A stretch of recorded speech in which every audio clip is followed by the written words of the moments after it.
Bismillahirrahmanirrahim. Alhamdulillahirabbil alamin. Wa bihi nasta'inu ala umurid dunya waddin wa ala alihi wa sahbihi ajma'in. Subhanaka la ilma lana illa ma 'allamtana innaka antal alimul hakim. Tub 'alaina innaka antat tawwabur rahim. Amma ba'du. Faqala Syekh Kiai Hasyim Asy'ari fi kitabih Adabul Alim wal Muta'allim rahimahullahu ta'ala wa nafa'ana bihi wa bi ulumihi wa bi ulumina fid dharain. Radhiyallahu anhum yang qala wa laqad ahsanal qadi Abul Hasan Al-Jurjani haitsu qala wa lam aqdi haqqal ilmi in kuntu kullama bada tama'un sayyartuhu li sulama.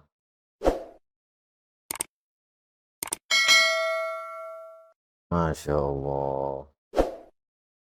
Wa laqad ahsana lan teman-teman bagusaken al-qadi ing walaqad ahsana al-qadi Abul Husain al-Jurjani haitsu qala. Teman-teman yaktine wis gawe bagus apa ikilah hati sal qadi ing qadi sapa al-qadi Abul Hasan al-Jurjani.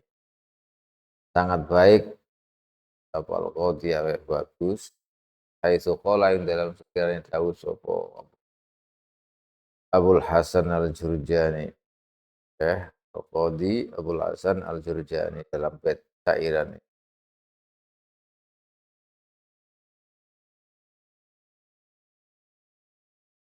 Ya Allah. Walam aqti kata beliau ini, walam aqti haqqal ilmi in kuntu kullama bada tama'un sayyarat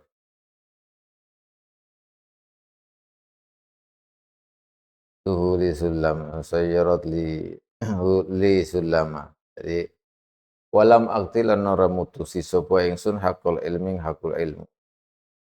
Kuntu lamun ingsun lamun kono sapa ingsun kullama bada ing dalam semangsane nyata ta petelo to ngawiti sulman tadi tomaun apa toma toyar tuhu mongko dadiaken sapa ingsun ing ilmu li kadua ingsun dadiaken sulama ing ondo tangga. Jadi saya tidak bisa memutuskan, tidak bisa mendatangi ulama akti orang senekani. Saya tidak bisa memberikan hak-haknya ilmu.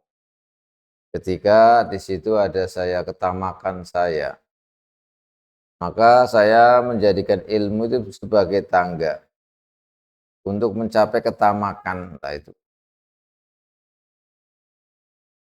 Ini bahaya yang seperti ini nih. Kemarin kan dijelaskan masalah adabnya orang yang punya ilmu terhadap dirinya sendiri. Termasuk diantaranya adalah tidak menjadikan ilmu itu sebagai wasilah atau alat untuk menggapai barang-barang dunia, tujuan-tujuan duniawi.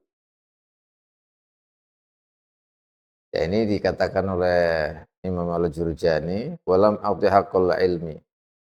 Jadi saya tidak bisa memberikan hak-hak ilmu ketika saya menjadikan ilmu itu sebagai tangga untuk mencapai ketamakan.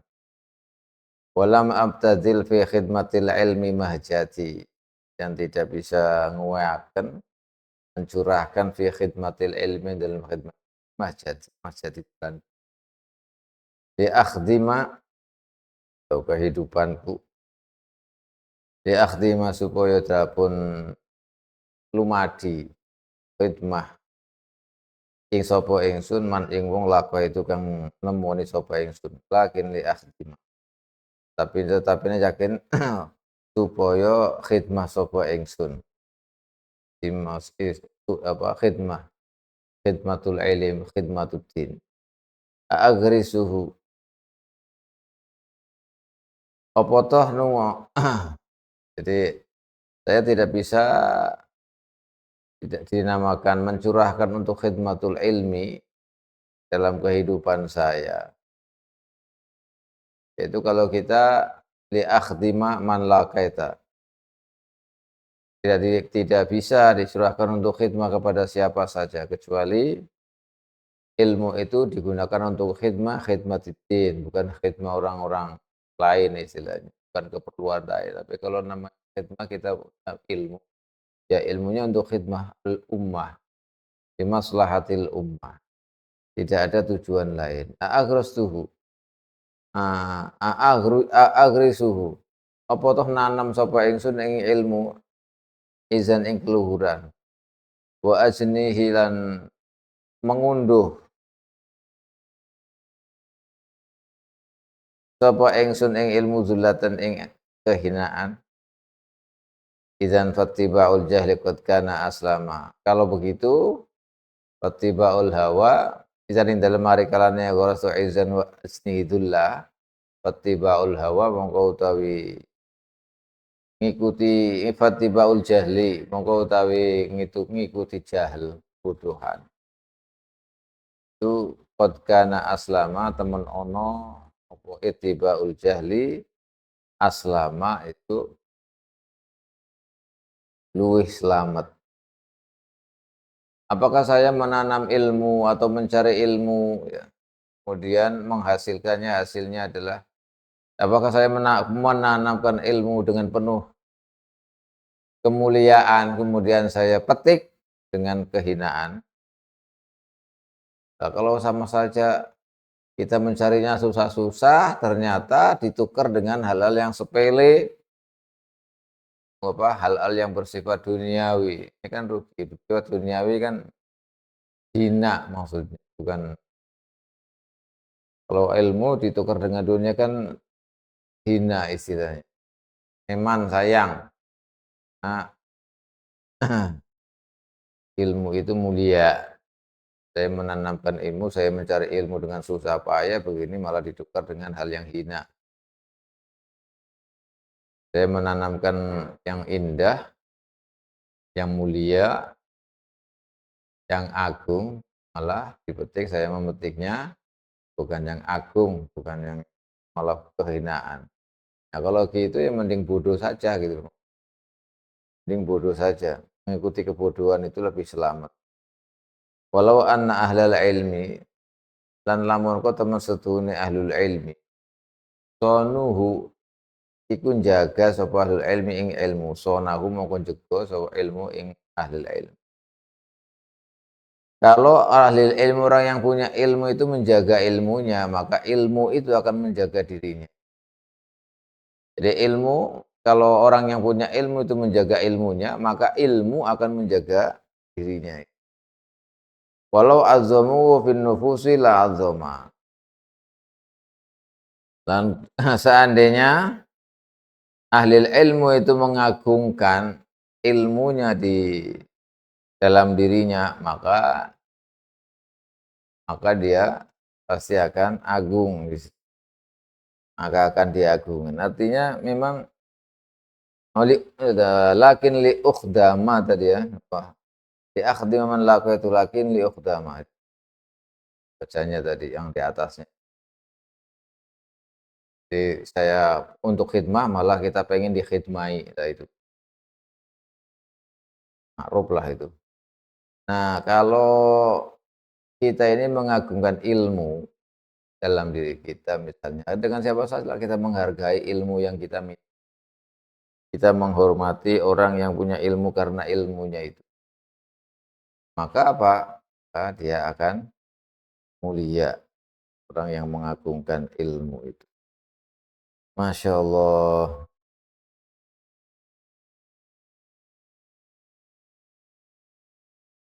Walakin ini siiran tak baca lagi nih biar enggak salah ini. Walam aqti haqqul ilmi in kunta kullama badatu ma'un sayyartuhu li sulima. Walam amtadil fi khidmatil ilmi mahjati li akhdima. Man laqaitu lakin li ukhdama. A'aghrisuhu izzan wa ajnihi dhullatan. Dan fattiba'ul jahli qad kana aslama. Walau anna ahlal ilmi sonuhu sonahum walau adzamuhu fin nufusi la'uzzima. Walakin ahanuhu, tetapi ini ngina-nginakno, menghinakan sapa ahlul ilmi ing ilmu bahana mongko dadi ino. Apa ilmu wadanasu lan ngregeti ngruso apa mengotori sapa ahlul ilmi. Mahyahu ing uripe ilmu ditoma bil atma iklan pira-pira ketamakan hatta dajah sehingga peteng, masyaallah. Yo peteng apa? Apa ilmu. Jadi kalau kita memuliakan ilmu, ya nanti kita akan dimuliakan. Tapi kalau kita menghinakan ilmu dan ilmu itu menjadi hina, juga kita mengotori ya, dalam kehidupan kita, kehidupannya ilmu, masa dengan dikotori dengan tamak-tamak, sifat tamak, rakus dan lain-lain, maka ilmunya ini akan jadi gelap, tidak ada sinarnya, tidak ada pengaruhnya, tidak ada tidak ada sesuatu yang menjadikan itu pembeda antara yang benar, yang hak, yang baik, yang tidak baik. Akhirnya dia, Masya Allah, dia mending gak punya ilmu, gak usah punya ilmu. Jadi ilmu itu harus berfungsi. Ilmu itu harus berfungsi dengan baik.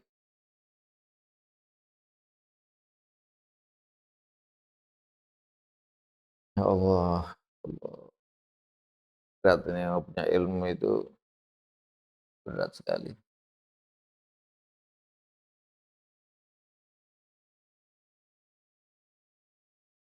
Wal ashiru, ini tadi yang kemarin sebenarnya sudah dijelaskan oleh Kiai Hasyim Asy'ari tentang orang yang punya ilmu itu harus ngeri kalau begini nih, kalau ngeri gitu. Jadi orang bodoh kalau enggak. Wal ashiru, utawi sing nomor 10 dari adabnya orang yang punya ilmu. An yatakhallaqa, iku yen to merti-merti khuluq. Merti-merti khuluq itu artinya dia berperilaku bizuhdi kelawan zuhud. Di dunia yang dalam dunia, zuhud keting dunia. Wa taqallul dan ngalap sidik minha saking dunia biqadril imkani kelawan sekadar kemampuan ketemu kongang. Alladzi ya il imkan la yadurru kang ora bahayani apa alladzi binafsi kelawan awak dhewe alim. Au bi ayalihi utawa keluargane alim ala wajhi ing atase dalem tadi kang sedengan minal qanaati saking nrimo, nyatane saking nrimo. Ya Rob. Yang nomor 10, orang yang punya ilmu itu hendaknya berperilaku zuhud, tidak suka dunia. Artinya bukan ketika sudah dunia itu nggak mau punya dunia itu nggak ada. Bisa saja, tapi ini Kiai Hasyim Asy'ari itu kalau bisa ya jangan hidup mewah, hidup megah-megahan di dunia inilah. Cukup menganggap sedikit saja. Yang bisa, yang dibutuhkan, cukup yang dibutuhkan saja itu apa? Yang tidak berbahaya untuk dirinya, untuk keluarganya. Ya pokoknya sedangan sederhana. Jangan hidup mewah istilahnya. Cukup menerima apa adanya, yang dibutuhkan itu apa, itu aja. Jangan lebih dari itu, kata kata Kiai Hasyim Asy'ari. Tapi ini ya karena mungkin memang sebaiknya begitu. Kalau sampean qanaah memang kalau kalau orang yang punya ilmu atau kiai yang seperti ini biasanya memang kiai yang berbahaya, istilahnya bisa malati lah istilahnya. Malati itu apa? Kualat istilahnya kalau orang itu nggak baik atau berani dengan ulama-ulama yang seperti itu. Di ulama-ulama yang ampuh istilahnya.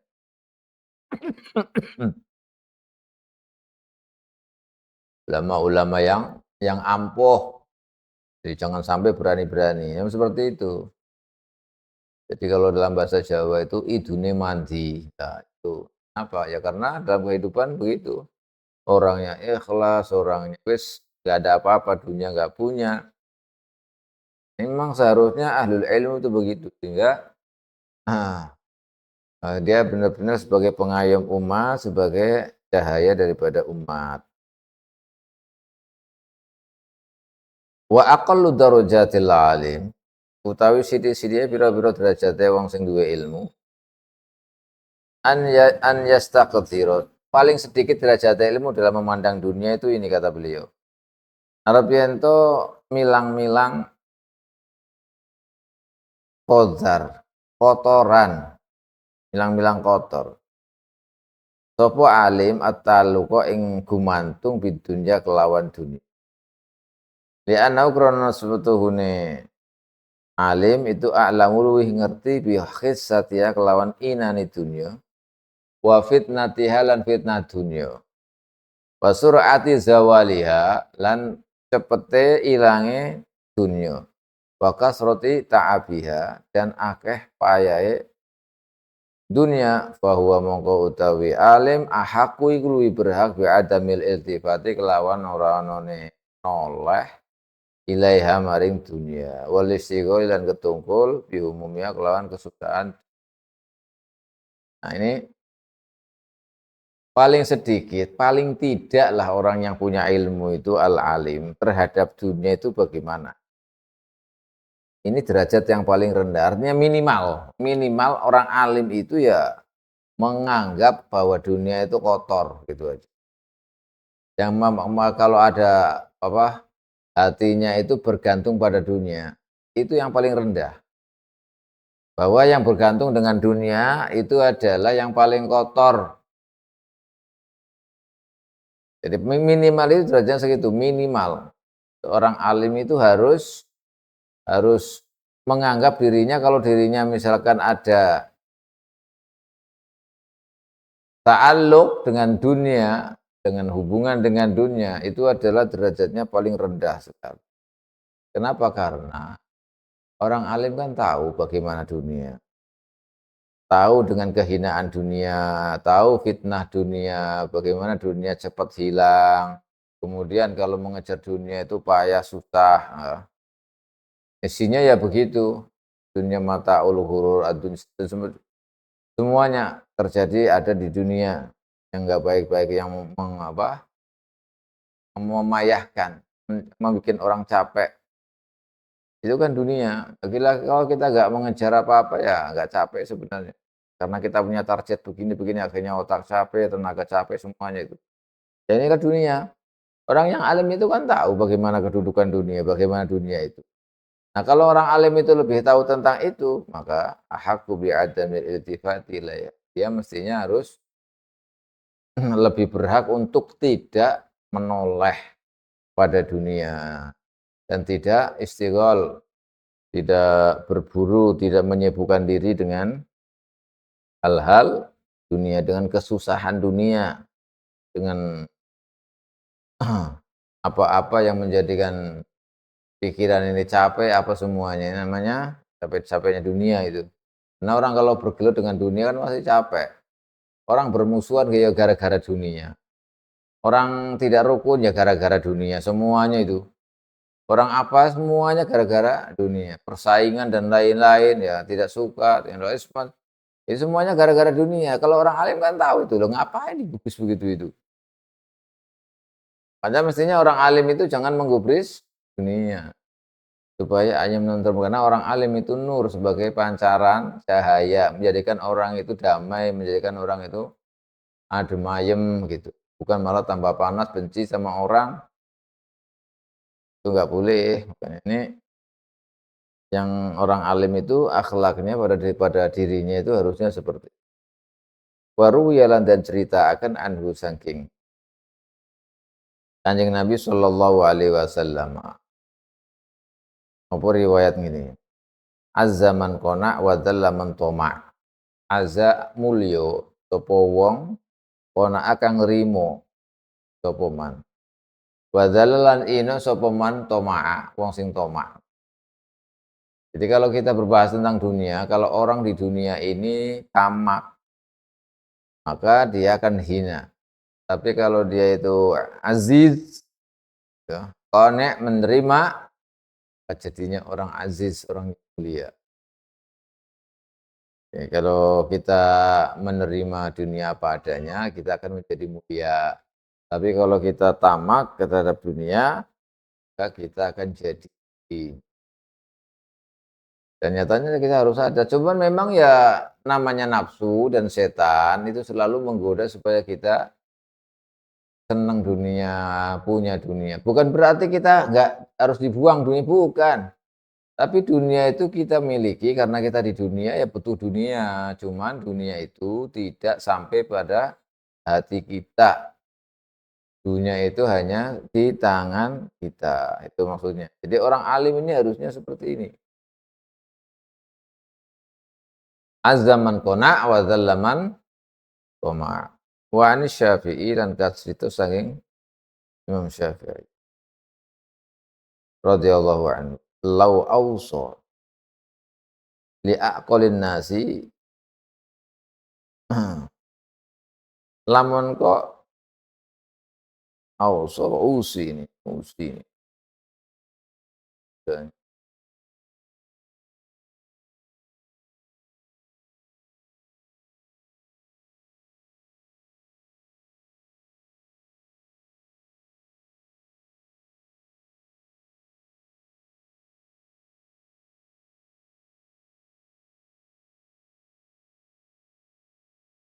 Iya, la walau awsa lamun wasiat sapa wong li'aqalin nasi maring luwih akil-akile manungsa. Orang yang paling punya berakal, paling cerdas. Sorofa mangko nggih nggo nasropaken to nggih nggokaken sapa wong ila zuhati maring. Kalau misalnya ada orang pilih mau menasehati yang paling punya akal itu siapa? Maka tentunya akan mewasiatkan orang yang zuhud. Jadi orang yang zahid, orang yang zuhud itu orang yang paling punya akal. Jadi kalau misalnya ada orang mau wasiat kepada orang yang paling punya akal, ya tentunya yang dimaksud paling akal itu adalah wasiatnya pasti pasti akan ditasarufkan atau disampaikan kepada orang-orang yang zuhud. Jadi kalau misalnya ada wasiat atau apa misalnya, wasiatnya kepada aqolin nas, maka tasarufnya kemana? Tasarufnya ya orang-orang zuhud. Masya Allah. Jadi orang yang zuhud itu orang yang paling berakal.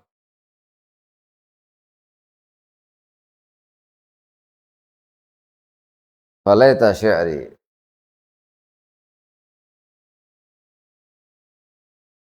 Falaita syi'ri min ahakku man ahakku man ahakku man ahakku minal ulama bi ziyadatil aqli. Falaita syi'ri menawa paweruh ingsun iku ngene manutawi wong ahakku kang luwih berhak apa manal ulama maring ulama bi ziyadatil aqli kelawan tambahi akal wa kamalian kesempurnaan akal. Ya, mudah-mudahan aku termasuk dalamnya orang yang paling daripada ulama bi ziyadatil aqli dengan tambahnya akal dan kesempurnaan akalnya yaitu tambah zuhud tambah zuhud. Makanya zuhud itu sangat diperlukan. Jangan menampakkan ini karena itu salah satu. Bukan berarti tidak boleh kaya, bukan itu yang dimaksud. Jadi zuhud itu adalah, jadi kita menerima, kita konek apa adanya yang diberikan oleh Allah Subhanahu wa taala. Kalau kita ditakdirkan orang kaya, ya nggak mungkin kita lari menjadi orang kaya, yuk. Maksudnya itu begitu. Kalau orang takdirin jadi rezekinya banyak, jadi orang kaya, ya tetap jadi kaya ya. Kalau orang ditakdirkan jadi orang yang fakir, tidak punya harta, ya tidak punya harta, yang takdirnya seperti itu kan kita nggak tahu. Berarti bukan berarti kita harus fakir, harus tidak punya, bukan seperti itu. Harta yang kita miliki tidak masuk dalam hati kita. Kemarin dijelaskan, melainkan harta yang kita peroleh dari Allah itu adalah harta di tangan kita, bukan di hati kita, bahwa kita itu sebagai wakil Allah untuk membagikan saja.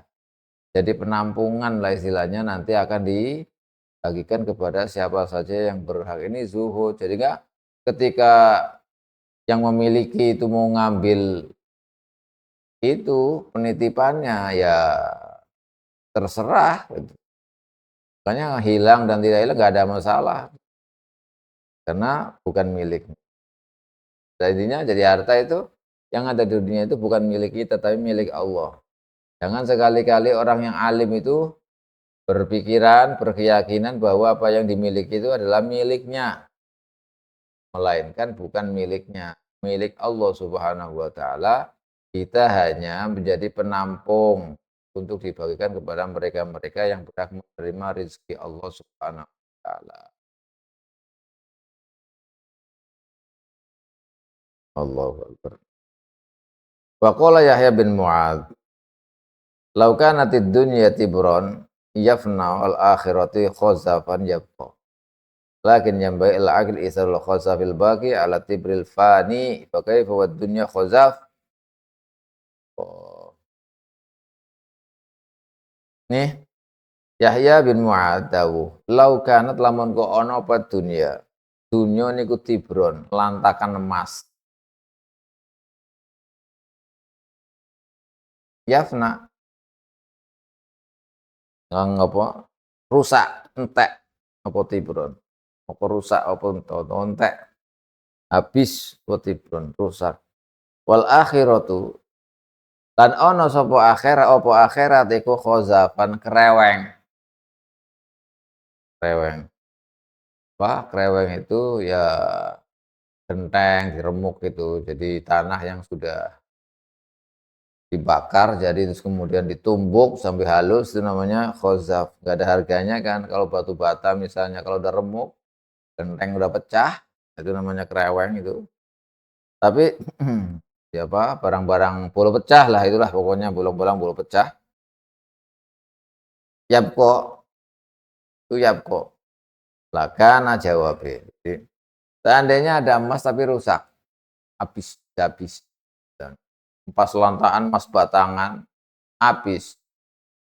Tapi ada apa tadi, bulu pecah istilahnya, nggak ada harganya, tapi tetap lakana atau nggak hilang, lakana mungkin ono yang bagi iku apa kelakuan iku yang bagi sayukjo saya juga saya jolil akil kadri al akil opo isarul khozafi, dahulukan khozaf atau milih khozaf al baki kang tetep nggak hilang dan nggak habis. Alat tibri ngalahaken ing atase lantaan emas alfani kang entek. Jadi kalau seandainya dunia itu adalah berupa emas batangan yang bisa habis dan bolo pecah itu ada, akhirat itu sebagai seperti bolo pecah. Bolo pecah itu barang-barang yang cepat pecah itu. Itu kok tidak rusak atau tidak habis, maka saya akan memilih lah ibaratnya. Maka bagi orang yang punya akal, mestinya akan memilih apa? Memilih yang tidak hilang, yang tidak rusak, walaupun itu sedikit, yaitu khozaf tadi, kalau pecah. Mengalahkan tibul kholi daripada emas, harga emas bakal hilang. Ngapain? Emas bakal hilang kalau khozaf itu lebih, walaupun nggak bagus, ya, reganya juga nggak mahal, tapi nggak hilang, tetap saja masih. Nah, pilih yang masih ya. Ini para orang yang bekal. Wah, hakikun dan ieu nyoto liman atau hak liman kaduwe wong alima kang ngerti sapa man annal mala ing temen setune bondo matrukun iku bakal ditinggal warisin kaduwe ahli waris. Wa musab nan bakal dikenani bi hadisin kelawan hadis, kelawan bojo boyo, kelawan barang yang bakal teko. Sesuatu nanti bisa kena musibah atau apa bisa hilang. Hakikun liman alima anal mal an yakune ku yento apa utawi yento. Jadi wa hakikun dan iku nyoto atau wajib harus an yakun utawi yento ono sapa zuhdu apa zuhdu teman fiha ing dalam dunia akwa ono iku luwih kuat min raubati tenimbang senenge alim dalam dunia wa tarkuhu aksara min talabihi mal itu robati seneng mal watar kuhulan ono apa tinggale man alimal alim aksara atau tinggal bondo aksara iku luwih akeh min talabi katimbang golek mal. Ini bahaya. Kalau memang seperti itu, maka ya orang yang punya akal mesti mikir. Tuh. Kalau harta kan bakal ditinggal, bakal diwariskan oleh ahli waris, itu harta. Dan suatu saat harta itu kalau kedatangan musibah istilahnya, ada guncangan, ada zilzal, ada apalah gitu kan bisa hilang tanpa tanpa ada secuil pun semuanya hilang. Kalau ada apa-apa itu bisa dicuri, bisa macam-macam, bisa kebakar, bakaran dan lain-lain. Ini dunia. Maka orang yang punya akal mesti meninggalkan, tidak akan ini. Jadi kemauan untuk meninggalkannya itu lebih kuat karena orang ini tahu kalau ini begini-begini. Kalau orang tahu bahwa dunia begitu, lah kok tetap memegangi atau bahkan cinta dunia, maka ini yang berbahaya. Akalnya kebalik. Artinya tambah suhu tambah zuhud. Allah.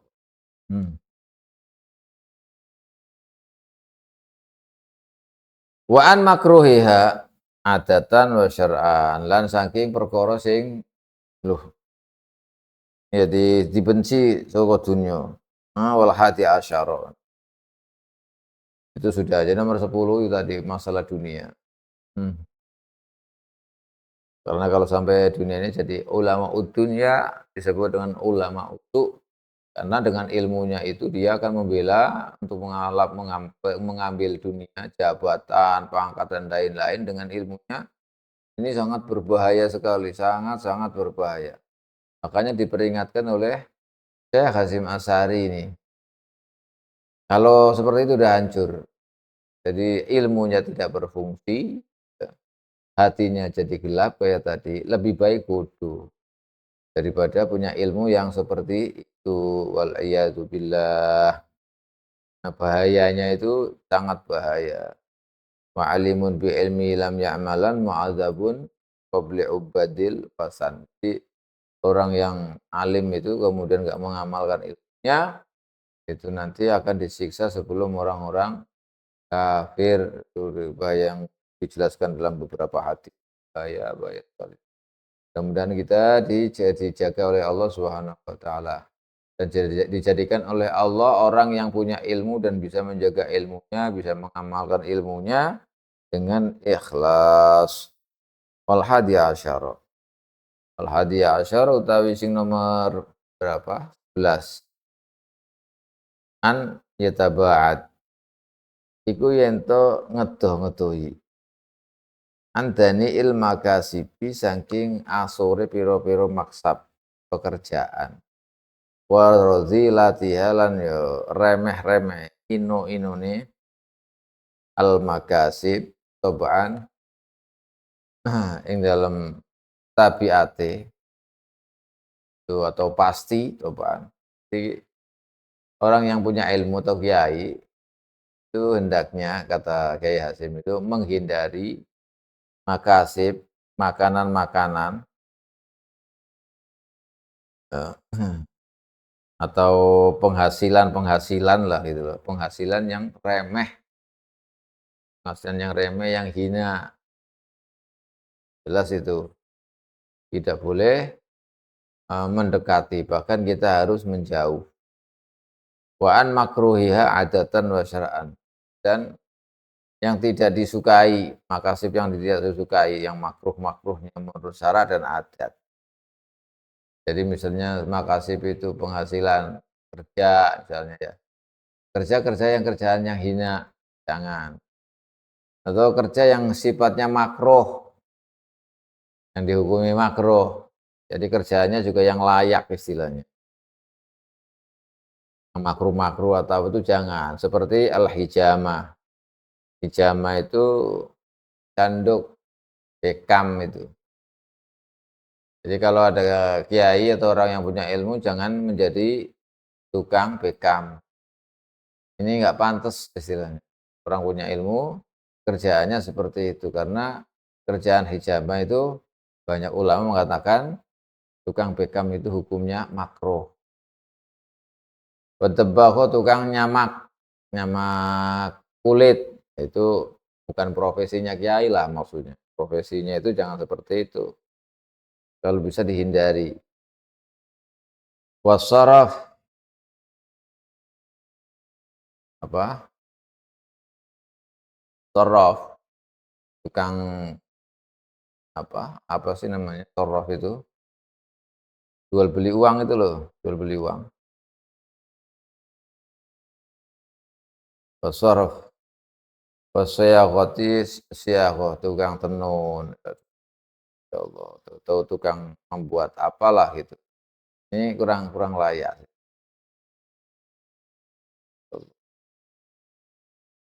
Jadi menghindari dari pekerjaan ya kerja tetap, ya, supaya tidak menggantungkan hidupnya kepada orang lain, itu tetap kerja. Meskipun kerjanya itu sederhana, tapi yang mulia kerjanya. Jangan menjadi ini tadi, orang tukang bekam ya, atau tukang debak, dibak, nyamak kulit itu, atau tukang tuker-tukeran, lah itu, tukeran uang, tuker apa. Kemudian siyahah. Jadi ini semuanya kalau bisa wanahwi dzalika dan sekalian semua dan liyane kabeh kuwi padane kabeh kuwi mau jadi hal-hal atau pekerjaan yang kurang layak harus ditinggalkan, jangan karena apa? Orang ilmu itu, orang punya ilmu itu harus menghargai ilmu, mengagungkan ilmunya. Ini penting sekali. Tadi juga disebutkan dalam syairan itu. Dalam syairannya Imam Abdul Hasan Al-Jurjani. Walau azzamu fin nasi la uzima itu. Walau anna ahlul ilmi sonu sonahum walau azzamu fin nufusi la uzima. Jadi kita kalau menghargai ilmu, maka kita akan dihargai. Kita memuliakan ilmu, maka kita akan dimuliakan. Ini untuk sama dirinya. Makanya kadang-kadang kita ini tidak menghormati ilmunya, ilmu yang kita miliki. Ya ini bahaya. Kalau kita punya ilmu, maka kita harus bisa menempatkan diri. Pantasnya ilmu itu di mana? Kita bukan berarti tidak boleh begitu enggak, tapi orang yang punya ilmu itu mesti beda dengan yang lain. Berbeda dengan yang lain. Jadi ilmu itu mulia, maka yang punya ilmu juga ikut mulia. Kalau ikut mulia itu bagaimana? Ya tempatnya yang mulia. Dirinya sendiri itu harus dimuliakan. Jangan dikotori, dirinya sendiri itu dikotori sendiri. Karena ada ilmunya, maka harus menghormati ilmunya. Ini untuk diri sendiri, bukan untuk orang lain loh. Karena ini adabnya orang yang alim untuk dirinya sendiri. Jadi harus mengerti posisinya sendiri. Jangan mengotori dirinya, karena dirinya punya ilmu, jangan mengotori ilmu. Sampai hal-hal yang makruh saja itu kalau bisa dihindarkan. Penghasilan-penghasilan atau pekerjaan yang hukumnya makruh. Tidak haram loh ya, hanya makruh, tapi tetap harus dihindari, kata beliau. Wasanya syarat nomor rolas itu utawi nomor rolas ayyaztani bae ku yen ngedoh. Ngadohi sapa al alim mawadi'atu hamila ini pira-pira nggon mencurigakan wa in ba'udat najan adoh apa mawadhi. Juga menjauhi dari tempat-tempat, kalau tadi kan pekerjaannya atau pencariannya atau maksab pendapatannya, jadi kerja yang mana. Nah ini tempat-tempat yang dikunjungi oleh orang-orang alim, orang yang punya ilmu, ini hendaknya menjauhi tempat-tempat yang di situ ada kecurigaan, dicurigai mutasyabih. Jadi tempat yang layak itu gimana ya? Tempat-tempatnya ahli ilmu, jangan tempat-tempat yang bukan tempatnya dia. Tempat yang di situ misalnya, oh ini biasanya banyak orang yang nggak baik misalnya di situ, ya jangan di situ. Jangan tempat di situ. Ini harus menjauhi dari hal-hal yang situ. Kenapa? Karena nanti haibatul ilmi, apa, bukan hebatnya orang, bukan, haibatul ilmi, kewibawaan ilmunya itu nanti akan hilang. Maka orang yang punya ilmu harus bisa menghormati ilmu yang dimiliki. Ini sebenarnya kunci bagi kiai, bagi ustadz ini. Jadi bisa menempatkan diri. Kalau orang itu punya ilmu, maka jangan menghormati dirinya sendiri, maksudnya bukan, tapi yang dihormati adalah ilmunya. Makanya kalau ada orang misalnya pakaiannya bagus, pakai serban, pakai dan lain-lain, itu bukan karena bukan karena menghormati dirinya, tidak, tapi menghormati ilmu yang dimilikinya. Kalau ada ilmu mestinya begini ya gitu. Ya, banyak sekali ulama-ulama dahulu yang memang misalnya misalnya dalam keadaan bagaimanapun ilmu yang berfungsi, jadi bisa menempatkan. Makanya ilmu di mana-mana saja itu mulia, maka jangan ditempatkan pada tempat yang tidak. Ya Allah. Harus menghormati dirinya sendiri, bukan dirinya sendiri ini maksudnya ya awak dhewe atau dirinya itu, tapi menghormati ilmunya yang ada pada diri. Karena itu harus bala ya fa'alu mongko ora kena nglakoni sapa alim syai'an ing suci-wici sifate syai' tadhamanu kang mengku apa syai'an naqsa muru'atin ing niki kurange muru'ah keprawiran au yastangkiru zahiran utawa amrih ingkar zahiran ing dalam ingkar zahire. Allahu akbar. Wa ing kana jaizan senajan ana apa syai'an iku wenang batinan ing dalam batine fa innahu ya'ridu nafsahu mongko teman setuhune alim ya'ridu iku mentokaken sapa rajul menawarkan nafsu ing awak dhewe menghadapkan laisirnya lituhmati maring prasangkaan maring tuduhan. Allahu akbar. Wa arduhu dan apa fa innahu ya'ridu nafsahu lituhmati dan ulia mentokaken sapa alim lil waqi'ati maring suatu kejadian yang tidak baik. Wa yuqi'u lan numibaaken sapa al alim an-nas ing manungsa fi dzununi dalam pira-pira prasangkal makruhati kang den gedhingi wa tausimul waqi'ati lan ndadekno dosane kejadian itu. Jadi yaitu tadi orang alim itu jangan sampai menempati atau ke tempat-tempat yang menjadikan tempat prasangka yang tidak baik lah. Artinya kalau orang tahu itu, oh jadi begini, oh orang alim kok begini, orang alim kok begini.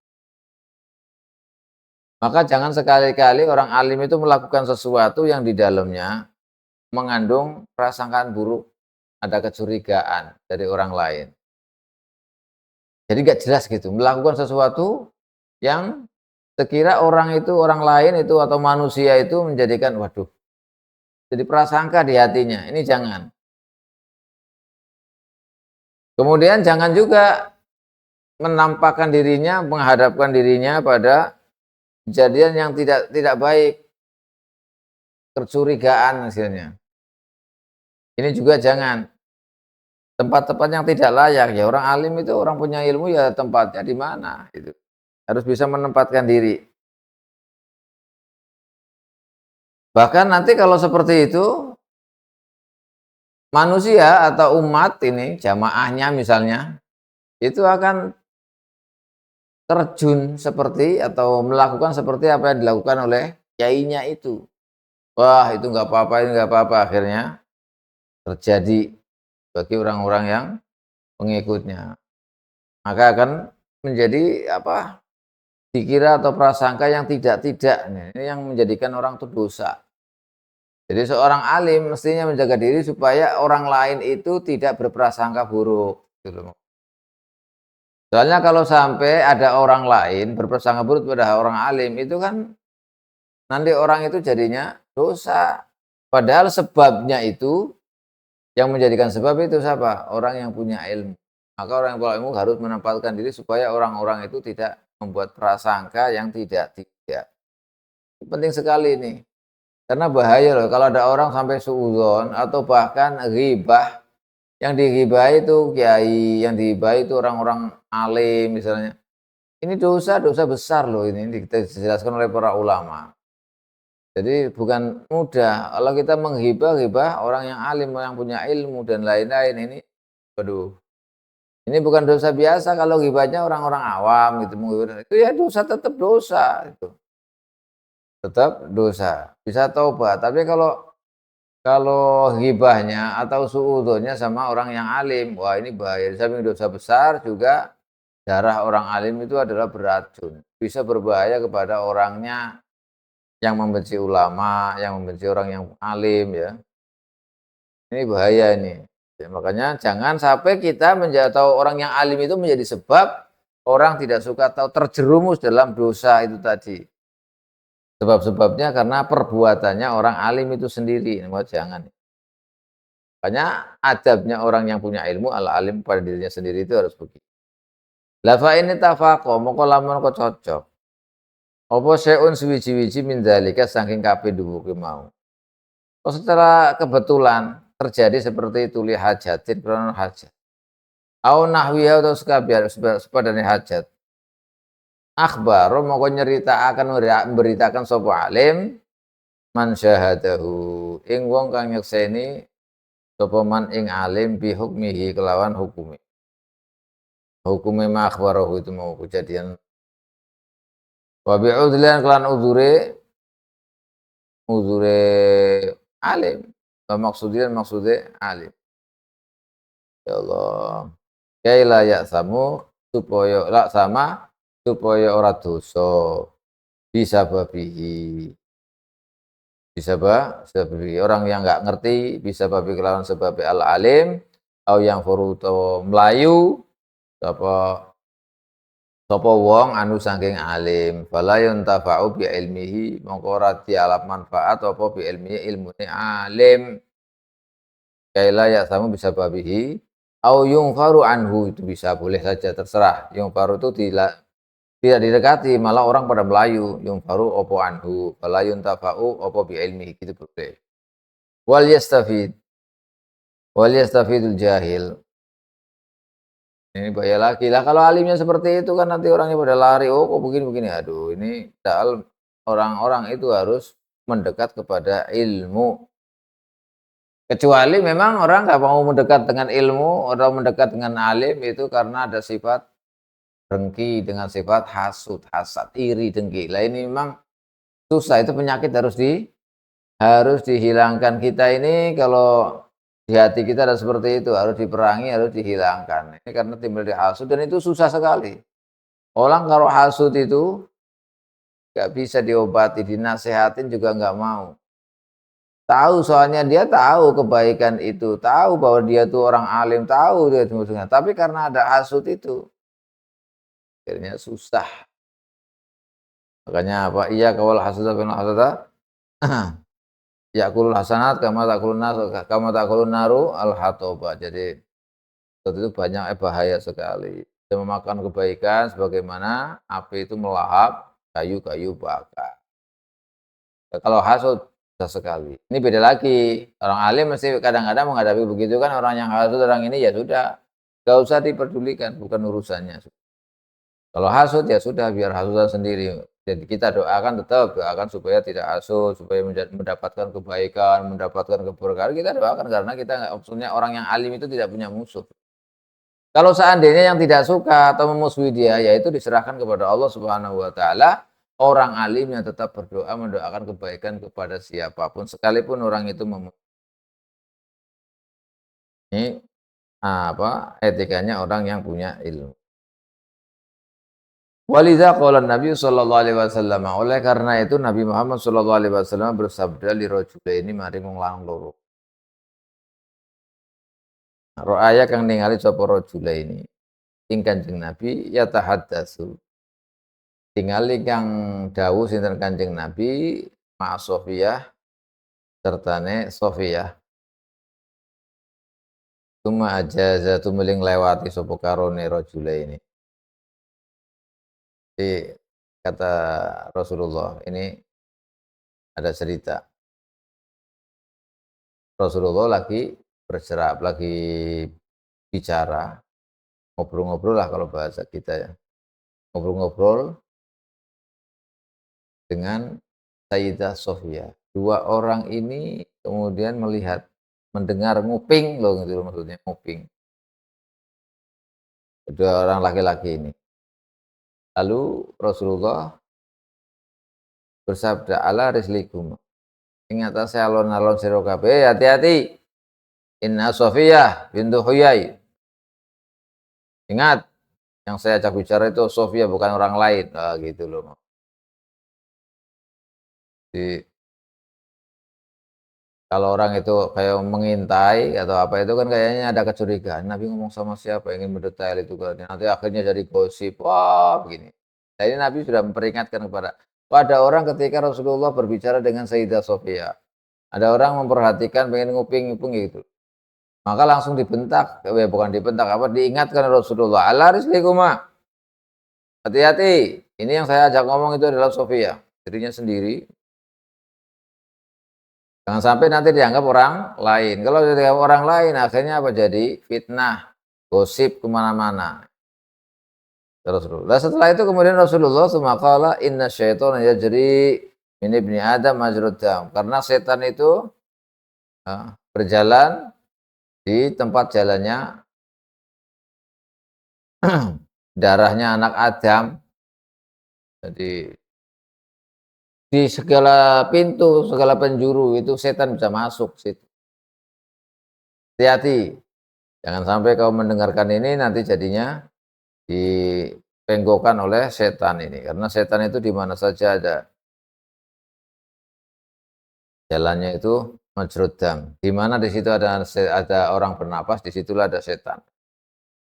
Selagi darah masih mengalir, maka itu setan ada. Artinya kita ini selama masih hidup di dunia nggak lepas dari setan. Setan itu nggak bisa lepas dari kita sampai kita meninggal dunia.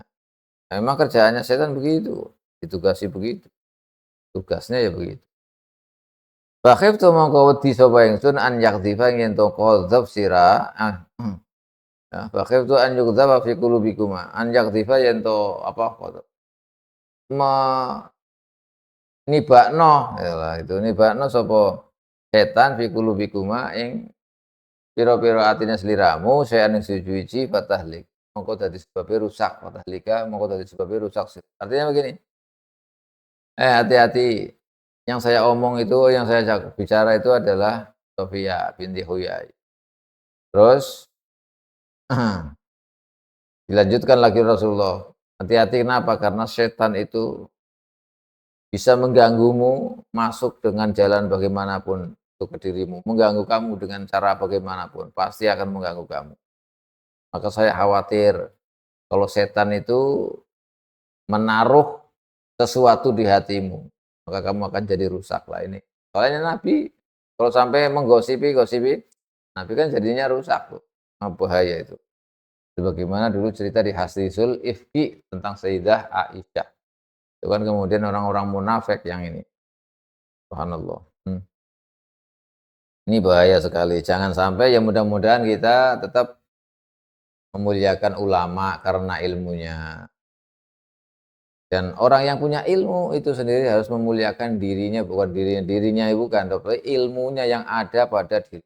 Harus bisa menempatkan diri. Jangan sampai kita itu bertempat pada suatu yang mengandung kecurigaan, istilahnya.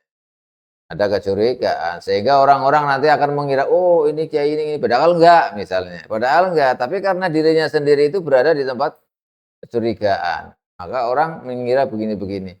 Kalau orang mengira begini-begini, akhirnya suudon. Suudon akhirnya gimana? Was kacau. Nanti akan ada setan yang masuk, akhirnya menggonjing, menggosip.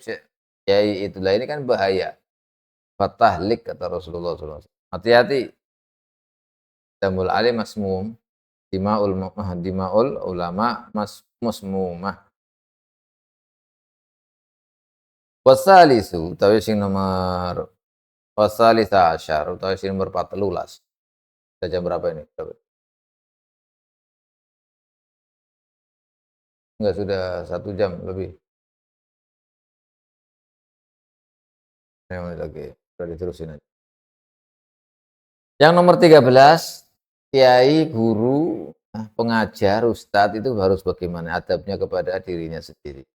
An yuhafidho iku yento njogo. Sopo al alim alal qiyami ngatasi jumenengi bi syairil islami kelawan syiar Islam.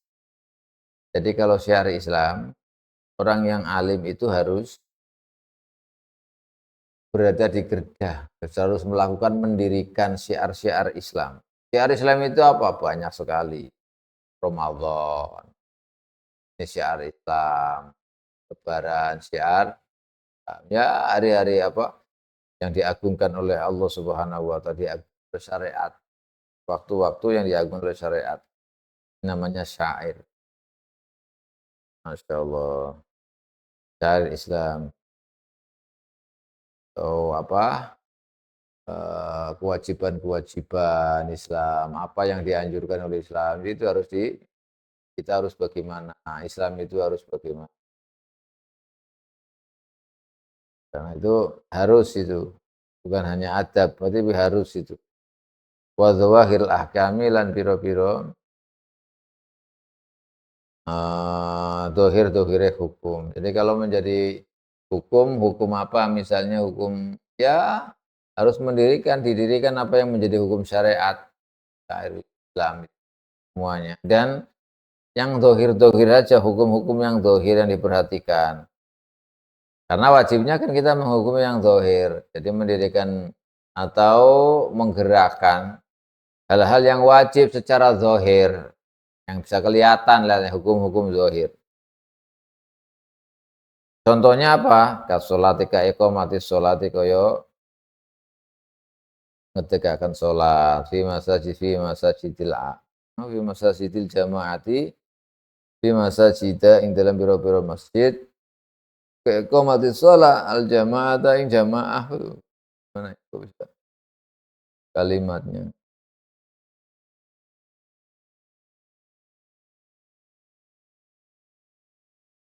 Fi masajidil jamaah ing dalam biro-biro masjid wong akeh.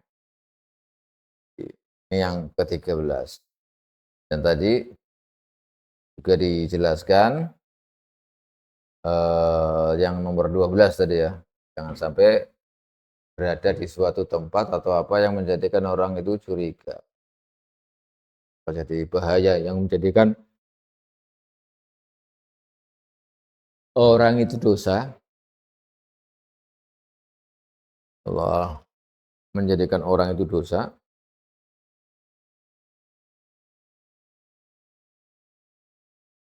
Karena sebabnya orang yang alim. Ya itu. Enggak bahaya ini. Ya kalau ada orang alim terus enggak sholatnya bahaya kan. Nah, sholat itu dia terus zakat dan lain-lain itu. Terus enggak sholat di masjid itu misalnya. Padahal kita mengajak supaya sholat di masjid, malah kita enggak sholat di masjid.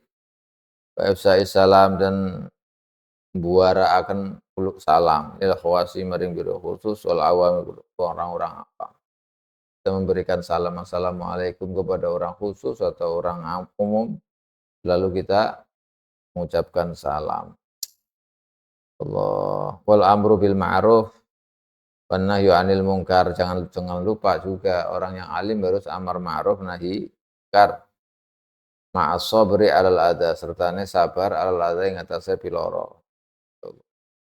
Juga amar ma'ruf nahi munkar. Ini termasuk syairil Islam. Orang alim jangan takut ada yang menyakiti atau musuh. Sabar kalau disakiti, sabar kalau macam-macam ini karena orang alim kan amar ma'ruf nahi munkar. Kalau amar ma'rufnya saja mungkin ya nggak ada musuh. Tapi nahi mungkarnya itu biasanya banyak musuh. Kenapa? Karena yang dihadapi bukan cuma orangnya, tapi setannya, tapi nafsunya. kepentingannya, jabatannya, hartanya, lingkungannya, semuanya lah itu. Jadi makanya kalau an-nahyu 'anil munkar itu lebih berat daripada al-ma'ruf, tapi satu paket, amar ma'ruf dan nahyu munkar. Dan ini harus dipahami, ini banyak yang memahami bahwa amar ma'ruf nahi mungkar. Kalau kita sudah amar ma'ruf berarti otomatis nahi mungkar. Ini salah istilahnya, pemahaman estafet yang seperti itu tuh salah. Karena ini tuh berarti atau pemahaman bukan pemahaman yang rojeh. Karena itu kalau amal ma'ruf, kalau sudah amal ma'ruf berarti nahi mungkar. Ini istilahnya kayak mafhum mukhalafah dalam usul fikih. Mafhum mukhalafah dalam usul fikih itu mafhum yang marjuh, dhaif. Kenapa? Karena amar ma'ruf sendiri, nahyu mungkar sendiri. Kenapa? Amar ma'ruf itu fi'al, wa nahyu 'anil munkar juga fi'al. Jadi tidak secara otomatis karena ini berhaluan dengan sesuatu yang ada di hadapan kita, bukan untuk diri kita. Kalau diri kita misalnya kita sudah sholat berarti otomatis kita meninggalkan maksiat gitu. Tidak seperti itu. An-nahyu itu juga at-tark itu adalah fi'lun. Jadi kalau misalnya kita mencegah dari halal lima yang itu ya tetap dengan sebuah pekerjaan. Artinya begini, kalau misalkan sholat sendiri, kemudian di sana ada barang mungkar, apakah kita dengan perintahkan sholat saja terus di sana berjalan ini berarti ya? Enggak harus seperti itu. Jadi keduanya adalah merupakan fi'al. Jadi tidak ada talazumiyah. Tidak ada talazumiyah. Karena di mana-mana yang namanya ada ma'ruf ya ada mungkar gitu loh. Bukan berarti kalau sudah ma'ruf berarti tidak ada yang mungkar, tidak. Banyak sekali. Karena keduanya itu berbeda, satu dua qadhiyah. Makanya babnya juga beda, amar ma'ruf sendiri, nahyu 'anil munkar sendiri. Tapi itu istilah satu paket, dalam arti itu satu silsilah gitu. Jadi kalau drama ya istilahnya ada ini dan ini gitu, nggak bisa dipisahkan. Dramanya ada ini dan ada ini. Dan kedua-duanya membutuhkan pekerjaan. Keduanya fi'lun wa kilahuma fi'lun. Bagi tidak ada istilah otomatisnya itu. Makanya disebut al-amru bil ma'ruf wan nahyu 'anil munkar. Makanya di usul fikih kan dijelaskan begitu. Kalau misalnya an-nahyu misalkan at-tarku itu termasuk fi'il atau bukan kalau tarku? Tarku masuk fi'il. Makanya di pahala dikasih pahala. Walaupun enggak ini ya bergerak kayak apa? Kayak mazhabnya Hanafi juga seperti itu. At-tarku itu fi'lun. Jadi berbeda. Kalau amar ma'ruf ya kita perintah terus tapi di sana ada kemungkaran terus gimana? Kita kemudian enggak memerintahkan atau mencegah dari kemungkaran, ya kacau. Karena ada ijabiyat, ada siliyat. Bukan berarti kita mengajak kepada ijabiyat, berarti dengan sendirinya itu hanya satu metode. Iya. Metode orang misalkan metode orang dengan cara bagaimana ini amar ma'ruf nahi mungkar, kemudian dia mengambil metode misalnya. Itu boleh, maksudnya bisa seperti itu, tapi dengan kalkulator atau perhitungan yang matang, karena jelas-jelas hadisnya itu ada perintah kita untuk mengubah adanya kemungkaran itu. Man ra'a minkum mungkaran falyughayyirhu. Ada perintah seperti ini yang tadi saya maksud bahwa at-tarku an-nahyu itu adalah fi'lun. Harus ada perbuatan sendiri. Bukan secara otomatis kalau orang itu amar ma'ruf berarti nahyu mungkar, tidak bisa. Karena ada khitab-khitab sendiri, makanya disebut dengan an-nahyu wa tarku. Nah, an-nahyu wa al-fi'lu. Jadi nggak bisa secara otomatis, itu nggak bisa. Kalau misalkan caranya dalam menempuh amar ma'ruf nahi mungkar dengan cara seperti itu, prinsipnya dengan penelitian atau ininya, ya itu merupakan cara, tapi secara pemahaman bukan seperti tadi. Ini harus dipahami. Kalau gitu nggak ada nahyi mungkar itu nanti bahaya sekali. Dan orang kalau amar ma'ruf itu nggak punya musuh, yang punya musuh itu kalau nahyi mungkar. Makanya kalau nahyi mungkar itu yahtamilul adza au sabr ma'al sabr alal adza, harus sabar. Ya karena seperti itu.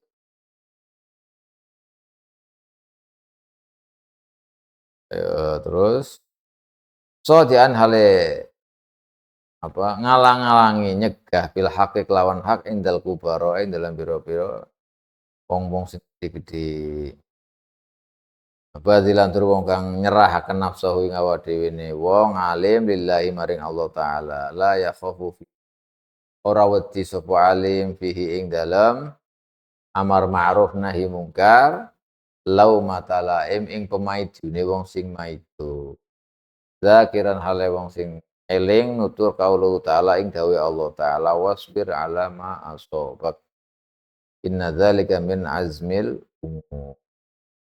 Kata Allah, isbir sabar wasbir sabar sira ala ma asabak ngatasi perkara-perkara kang ngenani umang sira inna dzalika min azmil umur. Nah, sabar ala ma asabak min azmil umur iku setengah saking sejo-sejone atau kuat-kuate pira-pira perkara. Ini kalau amar ma'ruf nahi mungkar dan sabar apa saja yang menyakitinya. Dia amar ma'ruf nahi mungkar itu mencegah dengan hak. Kalau memang di situ orang-orang besar, mesti gini bakal ada resiko besar. Bakal ada resiko kalau amar ma'ruf nahi mungkar. Khususnya nahi mungkar. Kok yang dihadapi ini orang-orang besar, ini mesti ada masalah. Makanya harus sabar, cegah itu. Kalau orang-orang yang rendah, yang orang rendah sih, orang ini gampang sekali mencegahnya. Karena nggak punya kekuatan. Yang susah kan kalau punya kekuatan, punya kekuasaan. Makanya harus sabar. Terus sabar. Tapi selain sabar juga menyerahkan dirinya kepada Allah Subhanahu wa taala. Jangan takut, tidak boleh takut dengan siapapun. La yakhafu minhu laumata laim. Tidak boleh takut dengan siapapun. Kalau orang mencemooh, orang mencaci begini-begini, jangan takut, jangan hiraukan soal itu. Karena hadisnya jelas, hadisnya jelas. Mazrat ummati zahirina al-haq dan seterusnya itu hadis itu. Dan sebagian dari umatku itu pasti ada yang nampak-nampak kalau hak, nampakkan haknya amar ma'ruf nahi mungkar dan lain-lainnya, pokoknya pegangi agama lah. Tidak mempengaruhi la yakhafu laumata laim. Tidak mempengaruhi apa yang dilakukan oleh orang lain terhadap dia. Masya Allah, ini wali-wali yang seperti ini. Penjaga-penjaga agama dikirimkan oleh Allah Subhanahu wa taala. Karena kalau orang sampai melakukan amar ma'ruf nahi munkar dan itu sabar, dibeginikan sabar, dibegitukan sabar, disakiti, wis macam-macam, tetap sabar itu adalah min azmil yang paling tinggi derajat. Masya Allah. Dan ini sudah ya, sudah lebih dari 1 jam. Insya Allah nanti kita lanjut kembali. Ini banyak nih, banyak baru yang ke-13. Ada 20 kan, ada 20. Ini ya mudah-mudahan kita diberi ilmu oleh Allah, kita menjaga ilmu kita bisa menempatkan diri kita selalu amar ma'ruf nahi munkar tanpa memandang siapapun, selalu berusaha untuk mencegah yang mungkarat dan urusannya diserahkan kepada Allah Subhanahu wa taala, bukan untuk dirinya. Mudah-mudahan kita diberi oleh Allah kekuatan untuk melakukan ketaatan, melaksanakan ketaatan, sehingga kita menjadi orang yang punya ilmu, orang alim, orang yang punya ilmu, yang diridhoi oleh Allah, bisa mengamalkan ilmunya dengan ikhlas. tidak terpengaruh oleh silaunya dunia. Sampai di sini saya akhiri dan insyaallah kita sambung kembali.